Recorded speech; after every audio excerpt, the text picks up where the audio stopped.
बिस्मिल्लाहिर्रहमानिर्रहीम। अस्सलाम वालेकुम नाज़रीन। अमीर इसरा प्रोग्राम दी फ्रंट पेज आऊं लैला निसार ऐं मूंसां गॾु स्टूडियोज़ में मौजूद आहिनि सीनियर सहाफ़ी GM जमाली साहब। जमाली साहब अस्सलाम वालेकुम and welcome to the show. नाज़रीन, अॼु जी सभ खां वॾे में वॾी ख़बर शामिल कंदासीं त सुप्रीम कोर्ट जो अची वियो आहे हिकु अहम फ़ैसिलो त आम शहरनि जो ट्रायल फ़ौजी अदालतुनि में हलणु कल अदम करार ॾिनो वियो आहे। तव्हांखे यादि हूंदो त 9 मई जा वाक़िया उन खां बाद में जेके बि आम शहरी मुलविस हुआ उन्हनि जा ट्रायल्स फ़ौजी अदालतुनि में हलणु लॻा। उन खां बाद में ही मामिलो जेको आहे सुप्रीम कोर्ट वञी करे पहुतो ऐं अॼु हुन जो फ़ैसिलो बाक़ाइदा तौर ते अची चुको आहे। त सभ खां पहिरीं ख़बर इहा शामिल कंदासीं। उन खां ॿी हफ़्ते जी वॾे में वॾी ख़बर नून लीग जे क़ाइद जी 4 सालनि बाद वापसी। उन ते बि तमामु घणो अॼु मूंखे यकीन आहे जमाली साहब काफ़ी दिलचस्प तबसरो ॾियण वारा आहिनि त सियासी लीडर जेको 4 सालनि खां बाद वापसि अचे थो ऐं एतिरी सोची सम्झी तकरीर कई, न कंहिंखे तंज़ न को तानो। आख़िर छा सबबु आहे? छो त हिकु वॾे पैमाने ताईं तबिको जेको आहे तजियाकार हुजनि या जेके बि लाॻापियल माण्हू आहिनि उहे चवनि पिया त छा नवाज़ शरीफ़ या सवाल कनि था त छा नवाज़ शरीफ़ जी वापसी कंहिं डील जो नतीजो त न आहे। सो हलूं था, पहिरीं ख़बर शामिल कयूं था। हिन फ़ैसिले जे ख़िलाफ़ु जमाली साहब खां पुछंदासीं ऐं गॾोगॾु इसराइल जी गज़ा ते बमबारी में नाज़रीन जारी आहे। तमामु अफ़सोस आहे ऐं हिन वक़्तु 2800 तव्हांखे यादि हूंदो लास्ट टाइम असां इहो नंबर तव्हां सां शेयर कयोसीं प्रोग्राम में, त जेको हाणे प्रेज़ेंटली जेकॾहिं तव्हां सां शेयर कंदी आहियां त 3000 खां वधीक फ़लस्तीनी जेके आहिनि उहे शहीद थी चुका आहिनि। इन ते बि असीं जेको आहे प्रोग्राम जे दौरान डिस्कशन कंदासीं। जमाली साहब, सुप्रीम कोर्ट जे फ़ैसिले खे अव्हां कीअं ॾिसो पिया? सुप्रीम कोर्ट ऑफ पाकिस्तान मां सम्झां थो त फ़ैसिलो त ज़ाहिर आहे आइन ऐं कानून जे रूह जे मुताबिक़ ॾिनो आहे ऐं हिन में को शक न आहे त सिविलियन जा ट्रायल्स फ़ौजी अदालतनि में न थियणु घुरिजनि। सही, मां हिन ते पूरे मां नथो सम्झां त कंहिं बि शऊर रखंदड़ तबिके में को ना इतफ़ाक़ी आहे। मसइलो हिते जेको हिन केसनि जे हवाले सां आहे उहो थोरो डिफरेंट आहे, ख़ासि तौर ते छो जो माण्हू ट्विटर्स ते ऐं मीडिया ते अॼु इहे वॾियूं स्टोरियूं हली रहियूं त शायदि हाणे 9 मई जा बि जेके आहिनि उहे मुलज़िम इन फ़ैसिले खां पोइ जेको आहे उहे ट्रायल न थींदा फ़ौजी अदालत में। हाणे ॾिसो, इहे 2 अलॻि शयूं आहिनि जंहिंखे सम्झण जी ज़रूरत आहे त हीउ हिकिड़ो केस आहे जेको ऑलरेडी पेंडिंग हुयो, त सिविलियन जा केस बिल्कुलु न हलणु घुरिजनि अदालतनि में। हाणे मसइलो इहो आहे त मिलिट्री इंस्टॉलेशन्स ते हमला करण वारनि जो आहे मसइलो जेको 9 मई सां लाॻापियल आहे, यानी जिन GHQ ते हमिलो कयो आहे, जिन कोर कमांडर हाउस ते हमिलो कयो आहे, जिन बानी पाकिस्तान जे घर ते हमिलो कयो आहे, जिन मेमोंटम असांजे शहीदनि जा जेके आहिनि उहे मसमार कया आहिनि या उन्हनि खे नुक़सानु पहुचायो आहे। हाणे हिते जेको आहे मां सम्झां थो त कोर्ट में इहो मामिलो हिकु दफ़ो ॿीहर वेंदो त सिविलियन जो ट्रायल बिल्कुलु हिन में असांजो क्लियर स्टैंड आहे त न थियणु घुरिजे, पर जेके मिलिट्री इंस्टॉलेशन्स जा इशूज़ आहिनि उन्हनि जी हिकिड़ी क्लैरिफिकेशन या को मामिलो मां सम्झां थो त हीउ वरी सुप्रीम कोर्ट वेंदो त उन जो ख़ासि तौर ते जीअं 9 मई आहे त उन जो छा सूरत हाल आहे। हे जेको केस हुयो, जेके पुराणा मिलिट्री कोर्ट्स में केस हली रहिया जंहिंमें तव्हांखे यादि हूंदो त 24 खां मथे शायदि माण्हुनि खे सज़ाऊं बि ऑलरेडी अची चुकियूं आहिनि। हीउ जेको केस हुयो हीउ उन सिलसिले जी हिकिड़ी कड़ी हुई। हाणे जेको ताज़ा तरीन सूरत हाल आहे, छो जो ज़ाहिर आहे इहो हिकिड़ो अबहम बहरहाल मौजूदु आहे त छा आर्मी इंस्टॉलेशन्स में खे नुक़सानु पहुचाइण जेके वारा जेकॾहिं सिविलियन्स आहिनि त छा उन्हनि जो बि ट्रायल उन में न थींदो। त मां सम्झां थो त इहो कुझु ॾींहंनि में इहा सिचुएशन यकीनन वाज़े थी वेंदी। बहरहाल फ़िलहाल जेको आहे इहो फ़ैसिलो त क्लियर आहे न, इन में छा जीअं तव्हां चओ त इहो पासो बि आहे मौजूदु ऐं वरी मामिलो सुप्रीम कोर्ट ॾे वेंदो। ॾिसो, हिन में इन ई करे वेंदो जो सिविलियन जिन जो आर्मी इंस्टॉलेशन सां को ताल्लुक़ु न आहे, यानी जेके ॿियनि टेररिज़म जे वाक़िअनि में जिन जे ख़िलाफ़ु ट्रायल्स हली रहिया हुआ उन केस जे हवाले सां त इहो क्लियर फ़ैसिलो आहे ऐं जेको बिल्कुलु ठीकु आहे। जेके टेररिज़म केस आहे बि त ATC जूं कोर्टूं मौजूदु आहिनि, उन्हनि में ट्रायल थियणु घुरिजे। हाणे जेको ई इंस्टॉलेशन्स वारा इशूज़ आहिनि, हाणे इहो उन ते इफेक्ट करे थो नथो करे, मां सम्झां थो अचण वारे कुझु ॾींहंनि में या त गवर्नमेंट पाण अपील में वेंदी त हिन केस में जेको आहे हीउ अभाम आहे त उन अभाम खे बि थोरो क्लियर कराइणो पवंदो। पर मुंहिंजी पंहिंजी ज़ाती राय बि इहा आहे त सिविलियन जो फ़ौजी अदालतुनि में ज़ाहिर आहे मुक़दमा हलणु कान घुरिजनि, छो जो पाकिस्तान जे आइन में जेको लिखियलु आहे, शायदि इहो आइन खां अॻु में 1954 में बि इहो हुयो हुन में ऑप्शन फ़ौजी अदालतुनि जो, पर उहो हूंदो आहे स्पेसिफिक फ़ौज में जेके सर्विंग हूंदा आहिनि या फ़ौज जा जेके रिटायर ऑफिसर्स हूंदा आहिनि, उन जो जेको असल आइन जेको ॿुधाए थो, उहो इहो थो ॿुधाए त उन में अदालतनि में फ़क़ति उन्हनि जा केस हलंदा, छो जो उन्हनि जा केस सिविलियन जे तौर ते ट्रायल न कया वेंदा हुआ पहिरियों बि, ऐं आइन पाकिस्तान 1973 जे थियण खां पोइ बि, त उहो त हिकिड़ो क्लियर हुयो त जेके फ़ौजी हूंदा उन्हनि जा मामला फ़ौजी अदालतनि में हलंदा। पर माज़ी में असां ॾिठो आहे त पॉलिटिकल हुकूमतनि में ई फ़ौजी अदालतूं बि ठहियूं आहिनि, पॉलिटिकल हुकूमतनि में फ़ौजी अदालतनि खां माण्हुनि खे सज़ाऊं बि आयूं आहिनि, उन्हनि ते अमल दरामद बि थिया आहिनि। पर हाणे हीउ जेको सुप्रीम कोर्ट जो फ़ैसिलो आहे, ज़ाहिर आहे हिन में हिकिड़ी इहा कन्फ्यूजन सिर्फ़ु आहे, उहा बि मां सम्झां थो या त हुकूमत पाण अदालत सां रुजू कंदी, या जेके सीनियर वकील हूंदा उहे ॿुधाईंदा त इन में इन फ़ैसिले खां पोइ 9 मई जे वाक़िअनि में मुलविस जेको आहे माण्हुनि जो छा मुस्तक़बिल थींदो। काफ़ी वकील इहे चई रहिया आहिनि त हाणे बसि कोई बि केस जेको आहे अदालत में न ईंदो, पर मुंहिंजी पंहिंजी ज़ाती राय इहा आहे त ईअं न आहे जीअं इंटरप्रेटेड कयो पियो वञे, त जंहिं तरीक़े सां उनखे जी तशरीह पई कई वञे कुझु माण्हुनि जे तरफ़ां, मां नथो सम्झां त इहो उन अंदाज़ में हूंदो। यकीनन जेके फ़ौजी इंस्टॉलेशन्स हुयूं उन्हनि ते जिन कहा कई आहे, हमिलो कयो आहे, उन्हनि खे मां सम्झां थो त कैफ़िर किरदार ताईं पहुचाइण लाइ उन्हनि खे इन ई फ़ौजी अदालतुनि खां ई सज़ाऊं ॾियारियूं वेंदियूं। वस्ट कम वस्ट इहो थी सघे थो त फ़ौजी अदालतुनि जो जेकॾहिं सुप्रीम कोर्ट जो इहो फ़ैसिलो आहे त पोइ ठीकु आहे, ATC जूं कोर्टूं मौजूदु आहिनि, ज़ाहिर आहे पोइ उन्हनि जा मुक़दमा वरी ATC जो कोर्ट्स मौजूदु आहिनि, उन्हनि जा मुक़दमा उते मूव थी सघनि था ऐं उते ट्रायल्स वग़ैरह उन्हनि जा थी सघनि था। पर जेको पासो जमाली साहब ॿुधायो उन में ॾिसूं था त ईंदड़ ॾींहंनि में छा डेवलपमेंट्स थियनि थियूं ऐं केतिरी क्लैरिटी जेको आहे अचे पई। जमाली साहब ॿिए तरफ़ ॻाल्हि कंदासीं त नून लीग जो क़ाइद नवाज़ शरीफ़ 4 सालनि जी जलावतनी खां पोइ ॾे वापसि पहुची वियो, पंहिंजे वतन वापसि पहुची वियो। सो थोरो आहिस्ता आहिस्ता तव्हां खां पुछंदसि त पहिरियों त हुनजी वापसी ते जेकॾहिं तव्हां कुझु कॉमेंट करणु चाहियो, जीअं जलसागाह ते हू पहुचनि था ऐं अखियुनि मां लुड़क बि वहनि था, हुननि जी डॉटर बि जेको आहे इमोशनल थी वञे थी, ऐं उनखां पोइ जलसे में जेकी आवाम रश तव्हांखे नज़र आई उहा, ऐं टे तरफ़ जेको आहे ॿुधाइजो त सियासी पार्टी जो जेको रिएक्शन आयो ऐं काफ़ी सियासी पार्टीज़ ख़ासि करे पीपल्स पार्टी चवे थी त नवाज़ शरीफ़ जी ताज पोशी कई वई। So starting from his वापसी, नवाज़ शरीफ़ हमेशा प्रोटोकॉल में ॿाहिरि वियो आहे ऐं वरी प्रोटोकॉल में परॾे जेको आहे वापसि आयो आहे। जॾहिं 12 अक्टूबर खां पोइ नवाज़ शरीफ़ गिरफ़्तार थियो ऐं मुस्तक़िल जेल में हुयो त तव्हांखे यादि हूंदो त उनखे पहिरियों सज़ाए मौत जी सज़ा ॾिनी ATC, जंहिंखे हाई कोर्ट ख़तमु करे उनखे उमिरि क़ैद में तब्दील कयो, ऐं पोइ सडनली इतला आई त जेको आहे उहो सदर मुमलिकत उनखे आम माफ़ी ॾिनी, यानी कि जेके हाई कोर्ट मां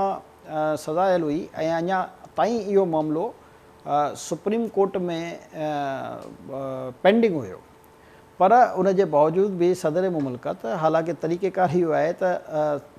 सदर सुप्रीम कोर्ट जेकॾहिं रिजेक्ट करे छॾिया त पोइ यार हिकिड़ी अपील जो आख़िरी दाइरो जेको आहे उहो सदर मुमलिकत वटि हूंदो आहे। पर हलंदड़ केस में रातो राति यानी कंहिं कोर्ट खे ॿुधाइण बि गवारा न कयो वियो, पाकिस्तानी क़ौम खे बि बज़रिया TV चैनल इहा ख़बर पई त नवाज़ शरीफ़ साहब पंहिंजे अहले खाना ऐं अहले मुलाज़िमीन समेत, ख़बर न आहे 140 बॉक्स आहे, मूंखे यादि न आहे एग्ज़ैक्ट, त एतिरनि सामान सां सूदो जेको आहे उहो जिद्दा पहुची वियो आहे। यानी उनजे हितां रवानगी खां पोइ इतला मिली त जेको आहे इहो सदर मुमलिकत उन वक़्त जे महिरबानी फरमाए उनखे इहा इजाज़त ॾिनी आहे। मां कॾहिं बि कंहिं सियासी लीडर जे हुन में न आहियां त उनखे का इन क़िस्म जी एक्सट्रीम सज़ा ॾिनी वञे, जीअं चाहे सज़ाए मौत हुई या उमिरि क़ैद हुई, जेको जंहिंजो केस आहे, छो जो उहो केस त बहरहाल कूड़ो हुयो, हिन में शक जी काई गुंजाइश न आहे। पर सुवाल इहो त सियासी लीडर जेको आहे डील करे वियो, सियासी लीडर खे इहो डील न करणु घुरिजे। चलो हिकिड़ो दफ़ो थी वियो, 5-7 सालनि ताईं कूड़ ॻाल्हाईंदा रहिया त का डील न आहे, का डील न आहे। आख़िर में जेको आहे कतर जे शहज़ादे खे बि प्रेस कॉन्फ्रेंस करे ॿुधाइणो पियो त बाबा इहा डील हुई, ऐं जेके आम पाकिस्तानी उहिदेदार 10 साल चवंदा, पर कतर जे शहज़ादे खां पोइ इहो वाज़े थियो त इहा 7 साल जी हिकिड़ी डील हुई। ऐं इन 7 सालनि में जेको आहे नवाज़ शरीफ़ जो नालो निशान जेको आहे पाकिस्तान में नज़र न अची रहियो हुयो, ऐं उनखां पोइ जेको आहे हुन कॾहिं मीडिया ते बि अची का ॻाल्हि कान कई त जंहिंजो इहो वाज़े सबूत आहे त ज़ाहिर आहे हिकु डील हुई। अहिड़े तरीक़े सां जेको आहे वरी ॿीहर जॾहिं नवाज़ शरीफ़ ते बुरो वक़्तु आयो, ख़ासि तौर ते जॾहिं ही जेल वेंदा आहिनि त पोइ ही पंहिंजा हौसला हारे वेंदा आहिनि। हिननि में जेको आहे एतिरी सख़्त न हूंदी आहे जो उन सख़्तियुनि जो मुक़ाबिलो करे सघनि जीअं पीपल्स पार्टी जा जियाला कंदा रहिया आहिनि। पीपल्स पार्टी जे जियालनि खे कोड़ा लॻा, पीपल्स पार्टी जे जियालनि खे फायूं आयूं, पीपल्स पार्टी जे जियालनि खे बशमूल सॼी क़यादत यानी कि मोहतरमा नुसरत भुट्टो, पहिरियों त जेकॾहिं शुरू कयूं त शहीद ज़ुल्फ़िकार अली भुट्टो खे जॾहिं फाई पई अचे उन खां अॻु में कई उन्हनि खे पेशकशूं कयूं वयूं पर उन रिफ्यूज़ करे छॾी। उन खां पोइ जॾहिं मोहतरमा नुसरत भुट्टो जेको आहे क़यादत संभाली पाकिस्तान पीपल्स पार्टी जी, त उन ते ॾिसो केतिरा केस, बेनज़ीर भुट्टो त उन में ज़ाहिर नंढड़ी हुई पर उनजे बावजूदि बि जेको आहे उन्हनि जेलनि जूं सख़्तियूं बि भुगतियूं ऐं सभु कुझु थियो। पर पीपल्स पार्टी कॾहिं इन क़िस्म जो मुआइदो करे न वई आहे ऐं नवाज़ शरीफ़ जो ट्रैक रिकॉर्ड इहो आहे त हर दफ़ा वेंदा आहिनि कंसेंट ॾेई ऐं उन खां पोइ मुकरी वेंदा आहिनि त जेको आहे असां कंहिं क़िस्म जो मुआइदो न कयो आहे। बहरहाल हिन मुआइदो जेको हींअर ई वियो, छो जो मेडिकल लीव ते वठी वियो 4 हफ़्तनि जी जेको आहे इन में कोर्ट बि शामिल हुई त PTI हुकूमत पाण बि शामिल हुई, सॼी कैबिनेट जेको आहे उहो कयो। 4 हफ़्तनि जी जेको आहे मेडिकल ते वियो त असां जेको आहे इलाजु करे वापसि ईंदासीं ऐं पोइ 4 साल जेको आहे हिन जो इलाजु थींदो रहियो ऐं 4 सालनि खां पोइ बि अॼु असांखे इहा ख़बर न आहे त उनजा उहे प्लेटलेट्स जेके आहिनि उहे ठीकु आहिनि या ख़राबु आहिनि। पर इन सभिनी ॻाल्हियुनि जे बावजूदि आउं इन हक़ में आहियां त सियासी लीडर केरु बि आहे उनखे पंहिंजे मुल्क में सियासत जो पूरो हक़ हासिलु हुजणु घुरिजे। उहो चाहे कहिड़ी बि पार्टी सां बिलोंग करे। नवाज़ शरीफ़ साहिबु जेकॾहिं पाकिस्तान आयो आहे त सुठी ॻाल्हि आहे, इन में असांखे को हम कान्हे। पॉलिटिकल पार्टी जेकॾहिं बहितर परफॉर्म कंदी ज़ाहिर आहे त अवाम में मक़बूल बि थींदी ऐं ॿिए तरफ़ जेकॾहिं असां नवाज़ शरीफ़ जी ॻाल्हि कयूं त जेको हिन खे रिआयत मिली आहे उहो इन खां अॻु में पाकिस्तान जी हिस्ट्री इहा ॿुधाए कान रही आहे त कंहिं अहिड़े लीडर खे जंहिंखे सज़ा याफ़्ता हुजे। ॾिसो केस अलॻि ॻाल्हि आहे त उहो सही या ग़लति, हूअं हिन खे जंहिं केस में सज़ा ॾिनी वई आहे जेको तरीक़ेकार अपनायो उहो हिकिड़ो बेढंगो केस हुयो ऐं जजनि ज़्यादती कई उन फ़ैसिले में। पर छो जो फ़ैसिलो सुप्रीम कोर्ट ऑफ पाकिस्तान जो हिकिड़ो मॉनिटरिंग जज जेको आहे उनखे जेको हाणे नंबर 2 आहे एजाज़ुल हसन साहब, उहो उन्हनि ते मॉनिटरिंग करे रहियो हो ऐं बहरहाल हिकु अदालत उनखे सज़ा ॾिनी हुई त उन सज़ा खे कालदम करार ॾियण खां बिना उनखे ईअं मुल्क में एक्टिविटी जी इजाज़त हुजे त मां सम्झां थो इहो आइन ऐं कानून जे नाले ते सवालिया निशान आहे। छो जो हज़ारे कैदी जेको आहे हींअर जेलनि में आहिनि जिन खे अदालतनि सज़ाऊं ॾिनियूं आहिनि, जिन जी अपीलूं कंहिंजी हाई कोर्ट में पेंडिंग हूंदी त कंहिंजी सुप्रीम कोर्ट में पेंडिंग हूंदी, पोइ नवाज़ शरीफ़ खे ई भला इहा फैसिलिटी छो? सज़ा हा अदालत जो हक़ आहे उन वटि जॾहिं अपील में यानी स्पेशल ट्रीटमेंट तव्हां चओ पिया त नवाज़ शरीफ़ खे स्पेशल खां बि मथी ॻाल्हि आहे न, ही स्पेशल जेको है अच्छा उन्हनि खे रिसीव करण ते भी थोड़ी फैसिलिटी ॾेई छॾींदा आहिनि त बाबा ठीकु आहे न तूं लैंड कर अची वञी पोइ पाण मुतलका अदालत में हिनखे पेश न थियणो, अॻु में हिनखे जेल जे अंदरि वञिणो हो, उन खां पोइ बहसियत कैदी थी हिनखे कोर्ट में पेश थियणो ऐं हेलीकॉप्टर तां हीउ जेको आहे वॾे जाहो जलाल सां जेको आहे पाकिस्तान आयो ऐं उन ॾींहुं जेकॾहिं तव्हां मीडिया खे ॾिसो त जेके पाकिस्तान जा सभु चैनल्स हुआ उहे ईअं लाइव ॾेखारे रहिया हुआ जीअं कंहिं किंगडम जो जेको बादशाह हुजे ऐं लम्हा ब लम्हा जेको आहे उनजी हर चुरपुर जी जेको आहे ख़बर अची रही हुई ऐं कोई इहो न पियो चए त छा ऐं हिन में तव्हांखे हिकिड़ी ॿी ॻाल्हि आउं ॿुधायां त हिन में हिकिड़ी ॿियो ऑर्डर पास थियल आहे कोर्ट जो त मुजरिम खे जेको आहे TV ते न पियो ॾेखारे सघिजे, इनफैक्ट उनजो नालो बि न पियो खणी सघिजे, छो जो इहो हिकिड़ो ऑर्डर आहे हिन जे हवाले सां नवाज़ शरीफ़ जे हवाले सां, पर जेको आहे न उन ऑर्डर्स जी को ॻाल्हि करे रहियो आहे न को ॿुधाए रहियो आहे। बहरहाल ठीकु आहे, पॉलिटिकल लीडर आयो आहे, अचे पाकिस्तान में पॉलिटिकल एक्टिविटी करे वञी अदालतनि खां पंहिंजूं सज़ाऊं जेको आहे कालदम करार ॾियारे आहे पोइ अची सियासत करे आहे त को मसइलो कान्हे इहो। ऐं हिन में ख़ुशी थींदी त सुठो आहे, कॉम्पिटिशन हुजणु घुरिजे, हिकिड़ी सुठे माहौल में इलेक्शन थिए, सभु कुझु ठीकु आहे, पर जेको तरीक़ेकार आहे उन सां राहूं खुलंदियूं ॿियनि जे लाइ बि, त यानी कि फ्यूचर में बि जेकॾहिं ईअं कंहिंखे सज़ा अचे त हू इन ई केस खे बुनियादु बणाए चवंदो त बाबा छो जो नवाज़ शरीफ़ खे तव्हां हीअ ट्रीटमेंट ॾिनी, हाणे मूंखे सज़ा अची चुकी आहे, मां जेल में आहियां, पहिरियों त मूंखे इजाज़त ॾियो त ॿाहिरि वञी मां इलाजु करायां, तो वञे वरी 4-5 सालनि खां पोइ मोटी अचे वरी चए त बाबा हाणे मां मुल्क अची रहियो आहियां त मूंखे गिरफ़्तार न कयो वञे ऐं मुंहिंजी ज़मानत बरक़रार रखी वञे, त इहो असां सुठियूं रवायतियूं सेट न करे रहिया हाणे आहियूं। पे जॾहिं जीअं हा, नवाज़ शरीफ़ साहब उनजी वापसि सज़ा थिया ग़लति आहिनि, आहे, उनखे ग़लति तरीक़े सां सज़ा ॾिनी वई, पर जेसिताणी सज़ा बरक़रार आहे तेसिताणी बहरहाल उहो मुजरिम आहे। ठीकु आहे। अच्छा, पोइ इन ई दौरान जेको आहे नवाज़ शरीफ़ साहब खे कंपेयर कयो वञे पियो PTI चेयरमैन सां, त हुननि खे बि हू बि हिन वक़्तु सज़ा जे हेठि आहे ऐं हू बि ईअं ई सुभाणे जेको आहे हुन जूं बि राहूं खुली सघनि थियूं। ॾिसो PTI जो जेको चेयरमैन आहे न, उन सां उनजो जेको अॼु त उन ते तरीक़ेकार फर्दे जुर्म बि लागू थी वई। उन ते साइफर केस उन जा जेके मसइला आहिनि न, उहो उनजी पंहिंजी ज़ात जा मसइला आहिनि। अच्छा, चवंदा न हुन हिकु त क़ौम खे जेको आहे बदतमीज़ बणाए छॾियो, ऐं जेके बि उनजा फॉलोवर्स हुआ, ॾिसो सियासतदान जो कमु हूंदो आहे त सियासत करे, सियासतदान जो कमु न हूंदो आहे त हू पंहिंजे मुखालिफ़ खे गार गंद ॾे।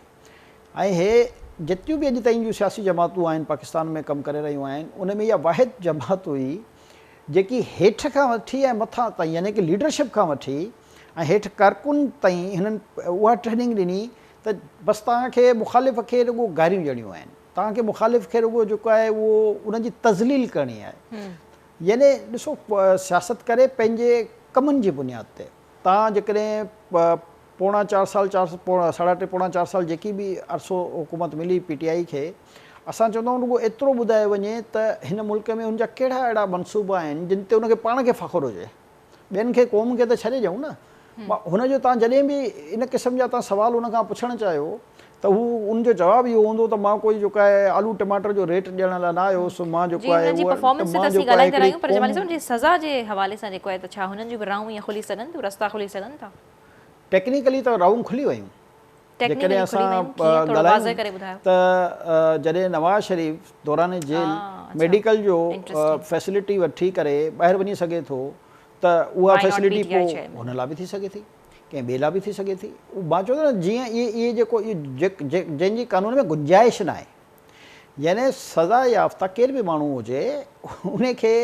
ईअं ॿाहिरि मुल्क नथो वञणु ॾेई सघिजे टिल जो उहो ऑर्डर सस्पेंड थिए, यानी कि उन खां मथां ई अदालत अॻु में असां चऊं था जेकॾहिं उहो उन सां ज़्यादती थी आहे कि हेठि अदालत ज़्यादती कई आहे न, मक़सदु पाकिस्तान जे अवाम या हुकूमत या कंहिं त ज़्यादती न कई आहे न, उनखे जेकी बि सज़ा आई आहे उहा अदालत मां आई आहे, हेठी अदालत उनखे सज़ा ॾिनी आहे, त पोइ मथे अदालत जो कमु आहे जेकॾहिं उनखे ग़लति सम्झे थी त उनखे सस्पेंड करे छॾे। इन में को अभाम ई कान्हे। ॾिसो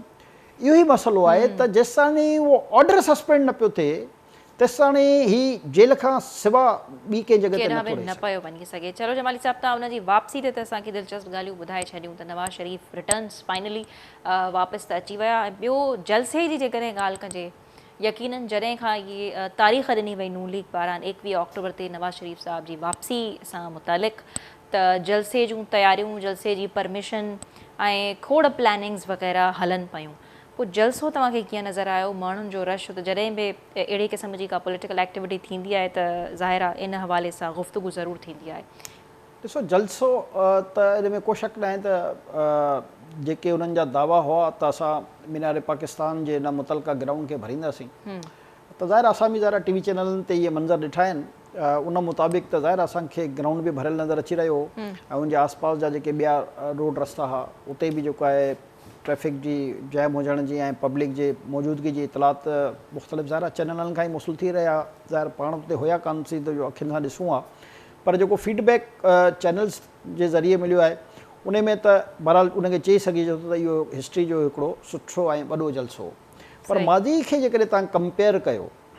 त माज़ी में पाकिस्तान में मोहतरमा बेनज़ीर भुट्टो हिकिड़ो दफ़ो आई 86 में जॾहिं वापसि आई, ऐं लीडर जेको हूंदो आहे न, बसि इहो ई फ़र्क़ु आहे पॉलिटिकल लीडर में। ऐं हूअं नवाज़ शरीफ़ जी तकरीर ठीकु हुई, ॿिए उन ते ईंदासीं, पर लीडर जेको हूंदो आहे जॾहिं एयरपोर्ट खां लैंड कंदो आहे त उहो ॾेखारींदो आहे पंहिंजी मूवमेंट्स। हिननि जी मूवमेंट असांखे इहा नज़र आई त जहाज़ लही वियो इस्लामाबाद में,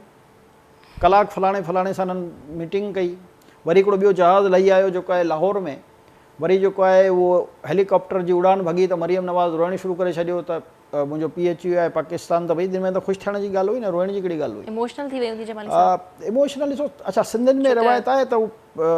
वॾनि खे बुज़ुर्गनि खे हेठि पेर बि रखंदा आहिनि ऐं सभु कुझु कंदा आहिनि, पर इहो मरियम जेको आहे पोर्ट्रेट कयो न स्टेज ते, इहो घर में बि करे सघे पई, त इन सां लॻंदो आहे त तव्हां में कचूं चालाकियूं आहिनि जेके तव्हां पब्लिक खे बेवकूफ़ बणाइण जे लाइ या सिंपैथी जे लाइ जेको आहे इहे कंदा आहियो स्टेज ते ऐं इन क़िस्म जी भई जेको बि आहे फैमिली आहे त ठीकु आहे घर में जेको थी सघे थो उहो माण्हू करे पर इन सां तव्हां इहो पोर्ट्रेट करणु चाहींदा आहियो त ॾिसो जेको आहे असां एतिराम जो केतिरो हू आहे छो जो सिंधियुनि में त इहो एतिराम जो रिश्तो आहे न एतिराम जो असांजी त सकाफ़त में शामिलु आहे हुननि जी त सकाफ़त में शामिलु न आहे बहरहाल ठीकु आहे असांखे हुन ते बि एतिराज़ु न आहे पर हिन जी मूवमेंट जहाज़ जी मूवमेंट जेको असांजो असल मक़सदु हो ऐं पॉलिटिकल लीडर जी मूवमेंट तव्हांखे एयरपोर्ट खां वठी जलसे गाह ताईं हिकिड़ी रैली जी सूरत में नज़र ईंदी आहे त हिन जो केतिरो वार्म वेलकम आहे एयरपोर्ट खां जॾहिं उहो गाॾी में वेहंदा आहिनि ऐं जलसे गाह तां ईंदा आहिनि त उहो पंहिंजो उन जी जेकी मंज़रकशी हूंदी आहे छो जो असांजी मंज़रकशी ॾिठी कान्हे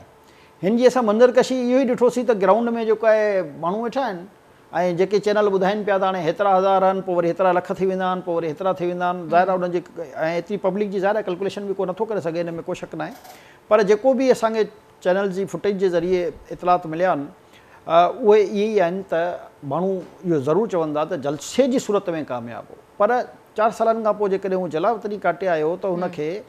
सियासी लीडर बणण जो किरदारु अदा करणु घुरिजे हा ऐं उहो अचे हा एयरपोर्ट खां जेको आहे अवाम सां गॾु अचे हा ऐं जलसे ताईं गाह ताईं अचे हा ऐं उहो हिकिड़ो थोरो सो जेके पॉलिटिकल मोमेंटम चइबो आहे उहो भरियल नज़र न आहे जंहिंखे चइजे डायरेक्ट जलसे में बि हेलीकॉप्टर सां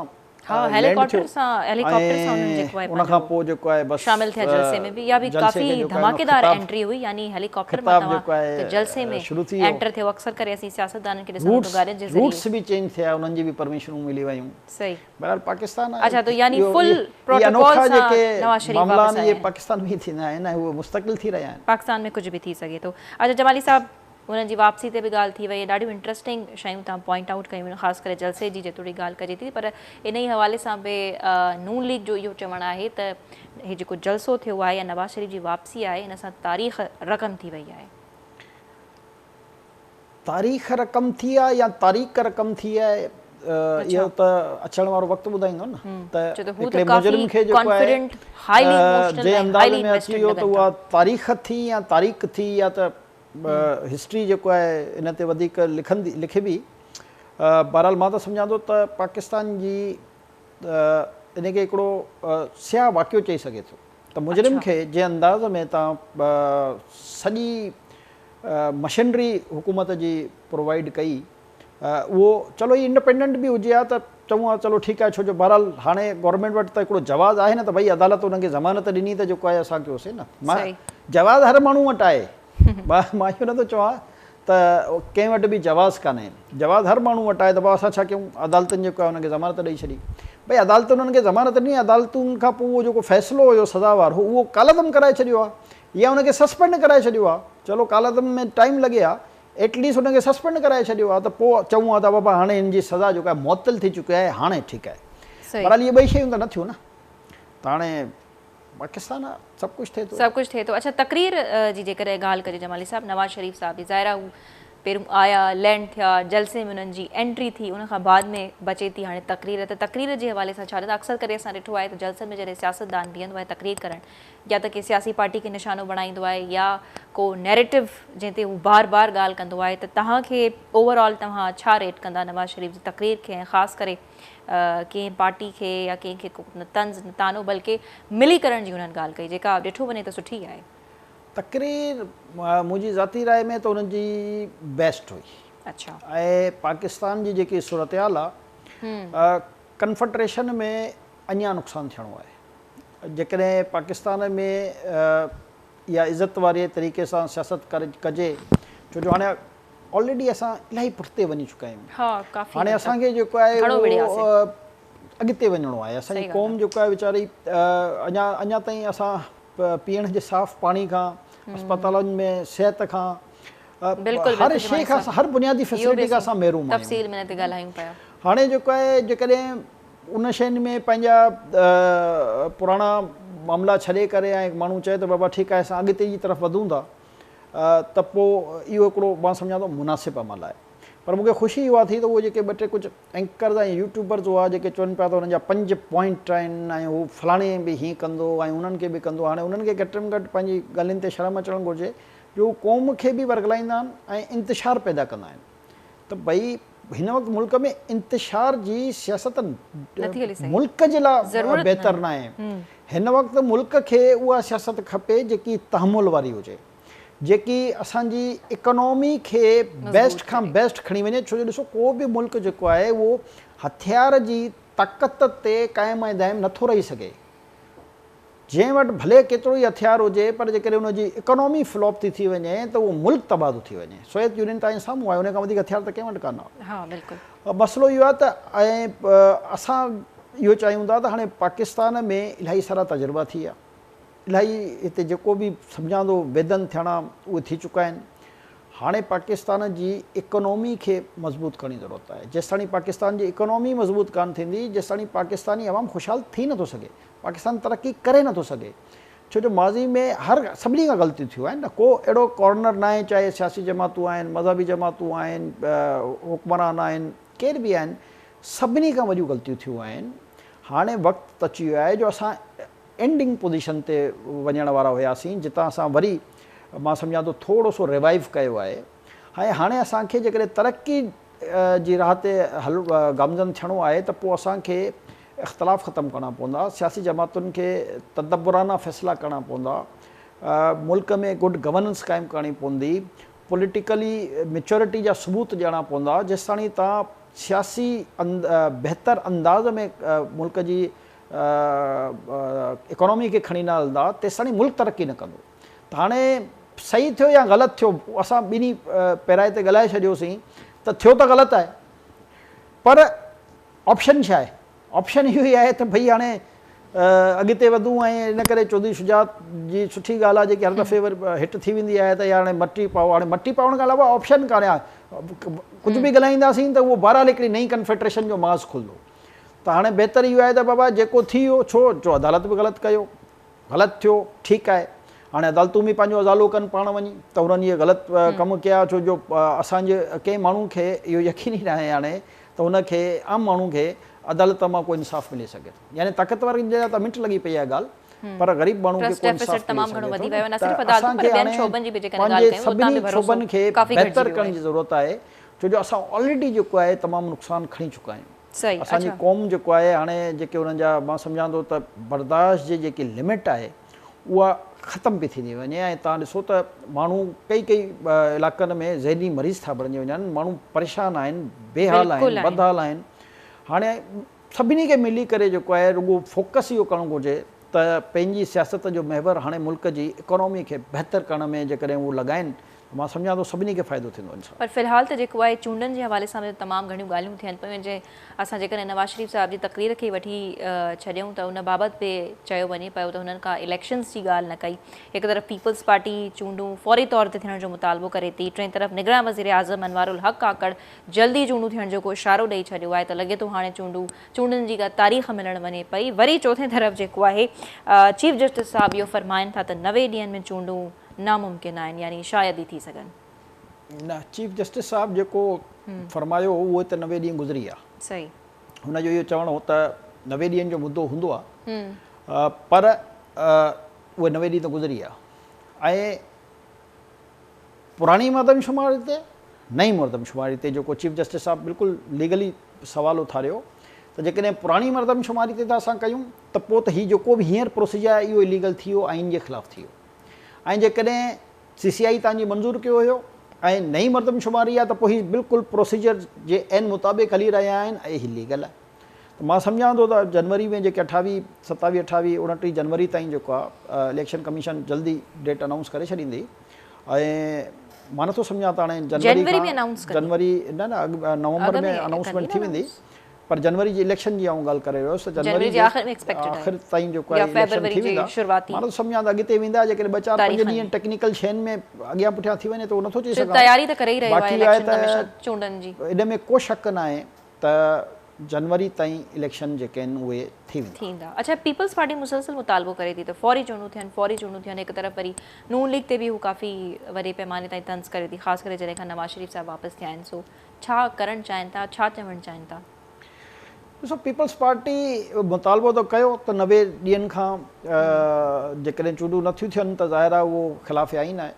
पर वही मां जीअं चयो त गॾोगॾु इहो बि त आहे न त तव्हां बि त CCI में इहो ई चयो न त नई मर्दमशुमारी खे करायो वञे। हाणे उन्हनि जो रुॻो इहो चवणो आहे त डेट अनाउंस कई वञे न, त ठीकु मुतालबो आहे।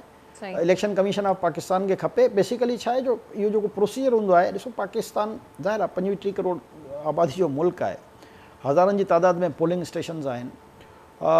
उन जे लाइ पूरो फ्रेमवर्क तयारु थींदो आहे, जेको थी रहियो आहे तेज़ी सां जी तयारी। ऐं हुननि जो पीपल्स पार्टी जो मुतालबो बि ठीकु आहे त डेट अनाउंस कई वञे। ऐं इलेक्शन कमीशन मां सम्झां थो त पंहिंजी जेकी तेज़ी ॾेखारे रही आहे, मूंखे उमेदु इहा आहे त हिन महीने जी एंड ताईं डेट बाक़ाइदा जेका इलेक्शन कमीशन अनाउंस करे छॾींदी। वजह सिर्फ़ु ई ॾिसी रहिया आहिनि त जेकी हल्का बंदियुनि जो मसइलो हली रहियो आहे, त हिन में अपीलुनि जो ऐं ट्रिब्यूनल्स जो ऐं इहे जेके मसइला थींदा इन जे करे डेट अॻियां पुठियां, छो जो हिकिड़ो दफ़ो डेट अनाउंस थी करे छॾी उन्हनि, पोइ उतां तब्दीली जेका आहे ॾुखियो अमल आहे। त इन करे जेको आहे उहो कोशिशि करे रहिया आहिनि त हिन पूरे फ्रेमवर्क खे असां सेट करे उनखां पोइ डेट ॾेई छॾियूं। त बहरहाल डेट इहा ई आहे तक़रीबन जनवरी जो बिल्कुलु एंड। इलाही को मसइलो थियो त पोइ थी सघे थो त फरवरी जो फर्स्ट या सेकेंड वीक थी वञे, पर इन खां अॻिते कान ईंदी। ठीकु आहे। सो ॾिसंदासीं त सियासी पार्टीज़ कीअं पंहिंजा जलसा वग़ैरह शुरू कंदियूं। PTI जमाली साहिबु जलसनि जी इजाज़त जो इशू ऐं काफ़ी नाराज़गियूं त नथो चइजी सघिजे, पर शिकवा तमामु घणा करे पियो। छा मसइलो आहे, छो नथो उन्हनि खे जलसो करणु ॾिनो वञे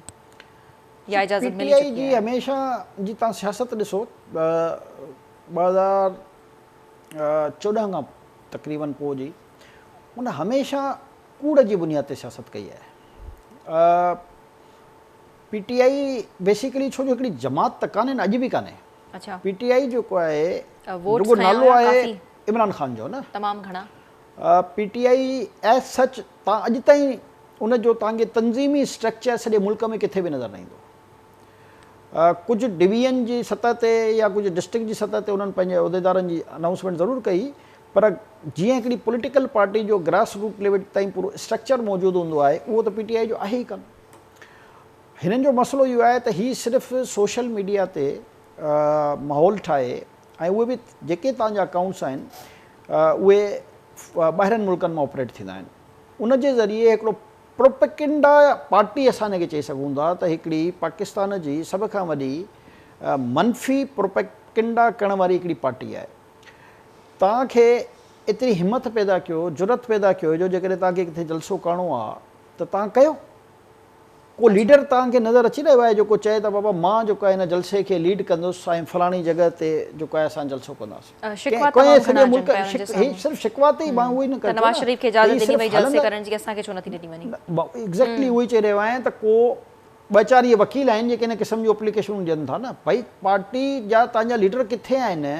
जेके अची चवनि त हा जी असां पॉलिटिकल लीडर्स आहियूं, असां जेको आहे पॉलिटिकल लीडर जी हैसियत सां जेको आहे फलाणे जॻह ते जेको आहे जलसो करणु चाहियूं था। मसइलो इहो आहे न त हिननि में चयो हिननि जे कोल ऐं फेल में फ़र्क़ु रहियो आहे ऐं हीअ हमेशह कूड़ ते मुबनी सियासत कंदा रहिया आहिनि ऐं हिन जा हमेशह हिननि जी सियासत इल्ज़ाम तराशी ते रही आहे। इन सां ई मुल्क खे नुक़सानु पहुचंदो आहे। जेकॾहिं ॾिसो सियासत कयो, कंहिं ते बि सियासी तौर ते पाबंदी न हुजणु घुरिजे, कहिड़ी बि जमात हुजे, पर सियासत कयो, इल्ज़ाम तराशी न कयो, इंतिशार पैदा न कयो, मुल्क में बग़ावत पैदा करण जी कोशिशि न कयो। ॾिसो पाकिस्तान आम मुल्कनि वांगुरु न आहे, हिनखे रियलाइज़ करण जी ज़रूरत आहे त पाकिस्तान बहरहाल हिकिड़ो एटमी ताक़त आहे। पाकिस्तान एटम बम रखंदड़ दुनिया जो वाहिद इस्लामी मुल्क आहे। इन में जॾहिं इन क़िस्म जा इंतिशार जूं ॻाल्हियूं ईंदियूं आहिनि त दुश्मन मुल्कनि खे इहो मौक़ो मिलंदो आहे त ॾिसो हिननि में सिक्योरिटी जो फुक़दान आहे, हिननि में जेको आहे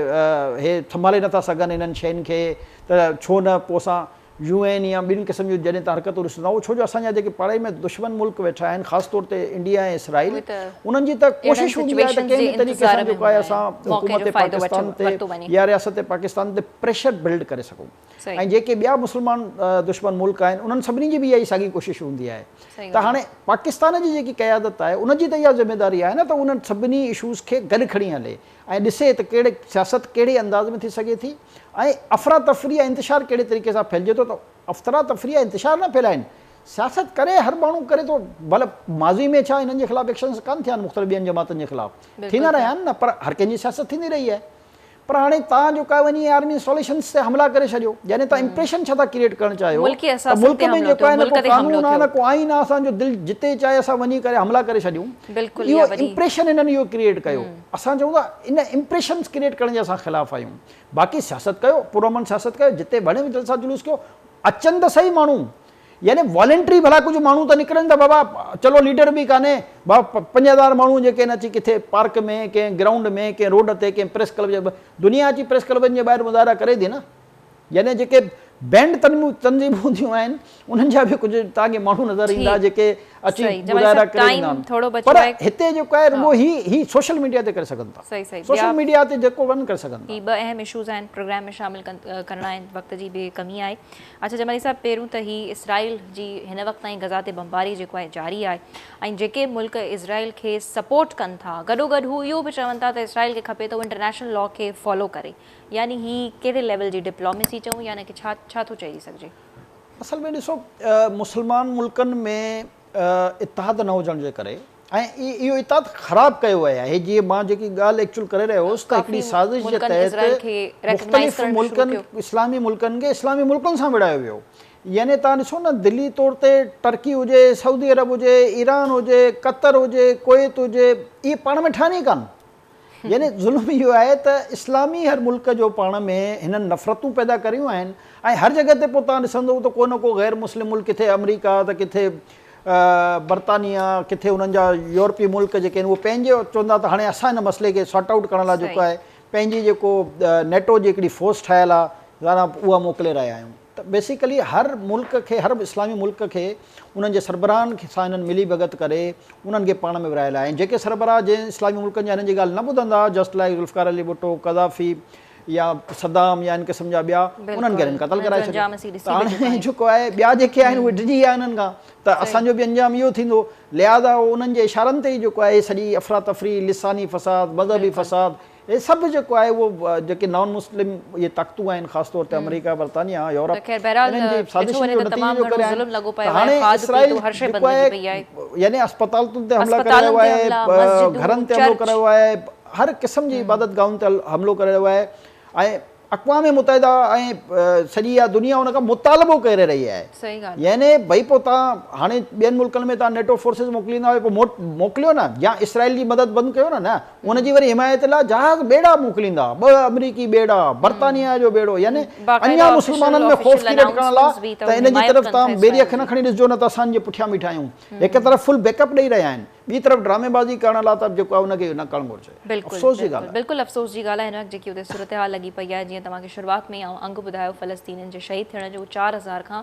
मथे थी वियो आहे, जंहिंमें घणो तादाद ॿारनि ऐं औरतुनि जो शामिल आहे, छो त अहिड़नि क़िस्म जे डिज़ास्टर्स ऐं वॉर्स में वल्नरेबल तबिको जेको आहे उहो औरतुनि ऐं ॿारनि जो हूंदो आहे। तव्हां साहिबु आख़िर में इहो डिस्कस करिणो आहे त पेट्रोल जी क़ीमत अघु जीअं ई घटिया 40 रुपया, वरी हाणे जेके आहिनि ख़बरूं अचनि पियूं त गैस जी क़ीमत में बि 100% खां मथे जो इज़ाफ़ो थियणु वञे पियो। त यानी हिकु तरफ़ तव्हां घटाए करे तव्हां बैलेंस कयो था महांगाई खे, ऐं चयो वञे थो त IMF हिन वक़्तु वधीक प्रेशर बिल्ड करे रहियो आहे, त जेकी क़ीमतूं तव्हांखे अॻ में वधाइणियूं हाणे त तव्हांखे वधाइणियूं पवंदियूं। अच्छा ॾिसो, गैस ज़ाहिर आहे पहिरियों पाकिस्तान जा 5 ज़ख़ीरा हुया, जंहिंजे करे तव्हांखे इंतिहाई चीप गैस जेको आहे 60-70 सालनि खां मिली रही हुई। हाणे ज़ाहिर आहे उहे ज़ख़ीरनि में घटिताई ईंदी वई आहे। हाणे तव्हांखे गैस जेको आहे उहो परचेस करणी थी पए, ऐं ज़ाहिर आहे इलाही महांगी आहे गैस जेकी तव्हां परचेस करे रहिया आहियो। त मां गवर्नमेंट त ठीकु आहे, ज़ाहिर आहे हाणे असां आम माण्हू जी बि मजबूरी सम्झूं था, पर गवर्नमेंट जी बि ॻाल्हि कयूं त कहिड़ी बि गवर्नमेंट हुजे, हींअर त ख़ैर चलो केयर टेकर वेठी आहे, पर गवर्नमेंट कहिड़ी बि हुजे उनजी कैपेसिटी न आहे जो इन्हनि शयुनि खे वधाइण खां बग़ैर मुल्क जी इकोनॉमी तव्हां हलाए सघो। ॾिसो, तव्हां हिकिड़े ॿिए मुल्क खां परचेस करे रहिया आहियो हींअर, ऐं तमामु महांगी परचेस करे रहिया आहियो, त तव्हां कीअं एॾी वॾी सब्सिडी, अॻु में ई असां लोन ते हली रहिया आहियूं, अॻु में ई असां कर्ज़नि ते हली रहिया आहियूं, अॻु में ई असां प्रॉब्लम जो शिकाय आहियूं, असांजा इंट्रस्ट जेकॾहिं असांजा कर्ज़ इहे लही वञनि त पोइ त पाकिस्तान जे लाइ को मसइलो ई कान्हे हिननि शयुनि खे संभालणु, छो जो असां इंट्रस्ट एतिरो ॾींदा आहियूं जेतिरो असां लोन न वरितलु हूंदो आहे। डॉलर जी फ्लिकेशन हिनजी जेको आहे फ्लैक्चुएशन जे करे जेको आहे असांखे इहो प्रॉब्लम एतिरो थियो आहे जो असांजा कर्ज़ जेके आहिनि टे 4 गुना यानी फ़ीसद जेके आहिनि उहो वधी चुका आहिनि। बिल्कुलु त हाणे ज़ाहिर आहे जेसिताणी रुपए जी क़दुरु मुस्तहकम न थींदी, डॉलर हेठि न ईंदो, त इहे असांजा कर्ज़ अञा वधंदा पिया वञनि, त उनजो इंट्रस्ट जेको आहे असांखे केतिरो थो ॾियणो पए। सही असां त चवंदा न इकोनॉमी तौर ते असां जकड़िजी विया आहियूं, फासी पिया आहियूं। बिल्कुलु जकड़िजी हाणे जेसिताणी न इकोनॉमी खे असां ट्रैक ते न आणींदासीं, सही न कंदासीं, तेसिताणी कुझु बि कान बहितर थी सघंदो। बिल्कुलु, ऐं इहे शयूं असां सुभाणे बि हितां ई कंटिन्यू कंदासीं, तफ़सीली गुफ़्तगू कंदासीं त मईशत में छा सुधार अची वियो आहे ऐं गॾोगॾु जेकी गैस में वाधि थिए पई छो थींदी, छा लाइ थींदी, ऐं डिटेल में इंशाल्लाह सुभाणे ते ॻाल्हि ॿोल थींदी। इजाज़त ॾींदा, अल्लाह हाफ़िज़।